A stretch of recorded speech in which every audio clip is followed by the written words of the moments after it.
ఈ విశ్వం ఎంత పెద్దదో తెలుసా? రండి చూద్దాం. మనముంటున్న భూమి నుండి ప్రారంభిద్దాం. మన భూమి యొక్క వ్యాసం 12,742 కిలోమీటర్లు. ఎంత పెద్దదో అనిపిస్తుంది కదా?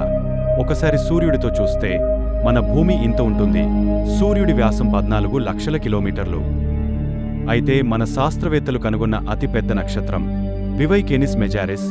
దీని వ్యాసం 300 కోట్ల కిలోమీటర్లు. దీని ముందు మన సూర్యుడు ఎంత ఉన్నాడో చూడండి. ఇప్పుడు ఇక్కడ నుండి కిలోమీటర్లు సరిపోవు, లైట్ ఇయర్స్ని వాడాలి. లైట్ ఇయర్ అంటే చాలా మందికి తెలిసే ఉంటుంది. ఒకవేళ తెలియకపోతే చూడండి. లైట్ అనేది ఒక సెకండ్కి 3 లక్షల కిలోమీటర్ల దూరం ప్రయాణిస్తుంది. అంటే ఎంత వేగమో ఊహించుకోవచ్చు. అలాంటిది లైట్ ఒక సంవత్సరానికి ఎంత దూరం ప్రయాణిస్తుందో దాన్నే ఒక లైట్ ఇయర్ అంటారు. ఇంకా ముందుకు వెళితే మనమున్న పాలపుంత గెలాక్సీలో కొన్ని కోట్ల నక్షత్రాలు ఉంటాయి. దీని వ్యాసం 1,20,000 లైట్ ఇయర్స్. దీనిలో మధ్య భాగాన్ని గెలాక్టిక్ సెంటర్ అని అంటారు.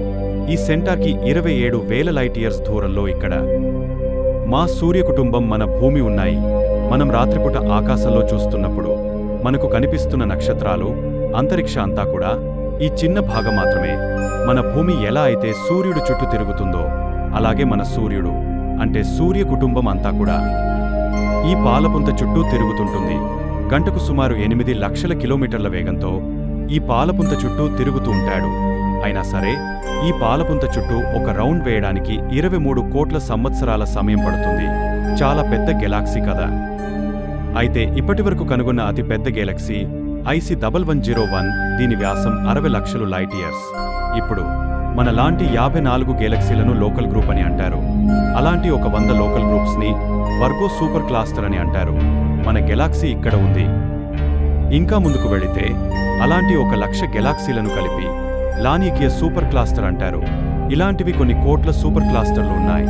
అదే అబ్సర్వబుల్ యూనివర్స్. దీని వ్యాసం 9300 కోట్ల లైట్ ఇయర్స్. ఈ అబ్సర్వబుల్ యూనివర్స్ తర్వాత ఇంకెంత యూనివర్స్ ఉంటుందో ఎవరికి తెలియదు. శాస్త్రవేత్తల అంచనా ప్రకారం ఇప్పుడు చెప్పిన అబ్సర్వబుల్ యూనివర్స్ అనేది ఒక లైట్ బల్బ్ అంత ఉంటే మొత్తం యూనివర్స్ అనేది ప్లూటో అంత ఉండొచ్చు అనేది శాస్త్రవేత్తల అంచనా. ఇంతటి విశ్వంలో మనం ఎంత కదా. హిస్టారికల్ స్టోరీస్ ఛానల్ని సబ్స్క్రైబ్ చేసుకోండి. ఇలాంటి ఎన్నో విషయాలు తెలుసుకోండి.